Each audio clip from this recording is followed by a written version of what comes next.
ఇంకోటి చెప్పాలనుకున్నాను. బెంగుళూరుకి వచ్చేవాళ్ళు జాగ్రత్తగా ఉండండి. ఈ స్వీట్లు అనేవి ఎక్కువగా ఉంటాయి. ఎక్కడ పడితే అక్కడ తెలుగు స్వీట్లు, తమిళ్ స్వీట్లు, మలయాళం, గుజరాత్, భూపాలు, నేపాలు, ఒడిస్సా ఇలా దెన్నుగుంటాయి. స్వీట్లకు ఆశపడక నో. స్వీట్లకు ఆశపడ్డావా సంకనాగిపోతావు. వచ్చినావా నీ పనేందో నువ్వేందో చూసుకొని పోతుండాల. అంతేగాని తినే స్వీట్లకు ఆశపడ్డావంటే వెళ్ళిపోతావు. అర్థమైంది అనుకుంటా. మినిమం ఇంటర్మీడియట్స్ వాళ్ళకి అర్థం ఏంటది స్వీట్లు అంటే ఏంటివని. ఆ స్వీట్లు రకరకాలుగా డిజైన్స్లో ఉంటాయి, రకరకాల కలర్లు వేసి ఉంటాయి.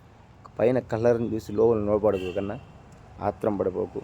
ఎక్కడికి స్వీట్లు పో, ఇక్కడే ఉంటాయి. కానీ జర జాగ్రత్తగా ఉండు స్వీట్లు వేసాము. అర్థమైందా? తేడా వస్తే చెయ్యి కాళ్ళు కూడా తీసేస్తారు. ఇక్కడ ఎక్కడ ఏంటి ఏమి వాళ్ళ బ్యాక్గ్రౌండ్ నేను తెలుసుకొని ట్రై చేయాలి. మరి ఉంటా. నేను మీ ప్రసన్న. Please subscribe. మరిన్ని వీడియోల కోసం లైక్ చేయడం మర్చిపోకుండా.